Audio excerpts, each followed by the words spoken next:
রূপার পাঁচমিশালিতে আজকে হচ্ছে মাটন। মাটনটাকে আমি দই প্রায় 100 মতো দই, আর এখানে 500 আছে মাংস, 500-র একটু বেশি। আচ্ছা, দই, পেঁয়াজ বাটা, আদা বাটা, রসুন বাটা, নুন আর অল্প একটু সর্ষের তেল দিয়ে মেখে রেখেছি। হলুদ টলুদ দিইনি, মাখা হয়ে গেছে। মেখে আমি এটা 4 ঘন্টা রেখে দিয়েছি। এবার আলুগুলোকে ভেজে নিয়েছি, আলুগুলো ভাজা হয়ে গেছে। তেল গরম হয়ে গেছে, এতে দিয়েছি 2 এলাচ, দারচিনি, লবঙ্গ আর জিরে ফোড়ন। এবার পেঁয়াজ কুচি দিয়ে দেবো। পেঁয়াজ দিয়েছি, তাকে ভেজে নেবো ভালো করে, লাল লাল করে ভেজে নেবো।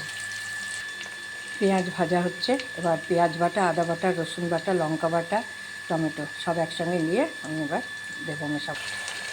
মোটামুটি আমার 2খানা পেঁয়াজ আছে বড় সাইজের, তার মধ্যে সবটা দিইনি, 1.5খানা মতো দিয়েছি। আর রসুন বাটা, আদা বাটা আন্দাজ মতো, যতটা মাংস সেই বুঝে। আমার এখানে 500 আছে, আমি 2 চামচ মতো প্রথমে আসলে মাখানো ছিল কিছুটা রসুন বাটাটা, আর যার জন্য আমি এখানে 1 চামচ দিয়েছি রসুন, আদা, লঙ্কা, টমেটো, এটা মিক্স করে করেছি। জন্য সবই 1 চামচের মতো, আর পেঁয়াজ একটু বেশি। ঠিক আছে, এবার ভাজা হচ্ছে মশলা। এবার জিরে গুঁড়ো, ধনে গুঁড়ো দেবো। ধনে গুঁড়ো 1 চামচ, জিরে গুঁড়ো 1 চামচের একটু কম, আর লঙ্কা গুঁড়ো। এর মধ্যে এবার জল মিশিয়ে রেখে দেবো। আমি জিরে গুঁড়োটা একটু বেশি দিয়েছি। এবার জল মিশিয়ে রেখেছি, এবার দেবো হলুদ। এটাকে ভালো করে গুলে নেব।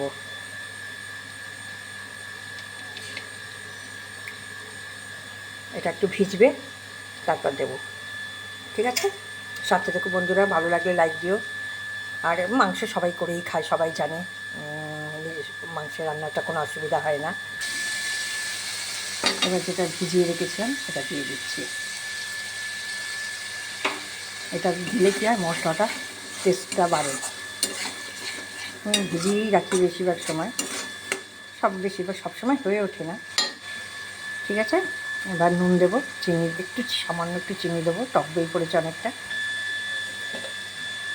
চিনি বলতে এই যে 2-4 দানা, বেশি না। নুন আন্দাজ মতো, আর একটু লাগবে।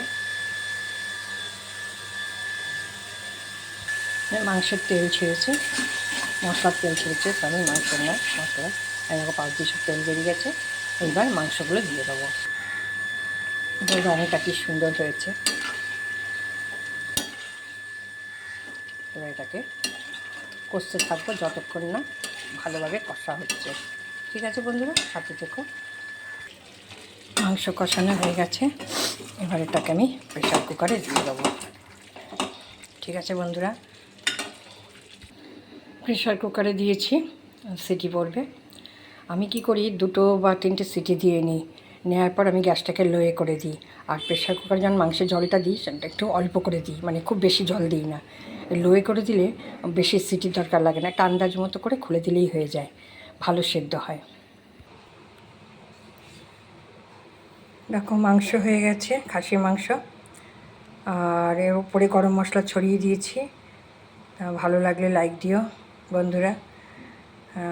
খুব বেশি রিচও নয়, আবার খুব বেশি পাতলা না, মোটামুটি ঘরোয়া রান্না।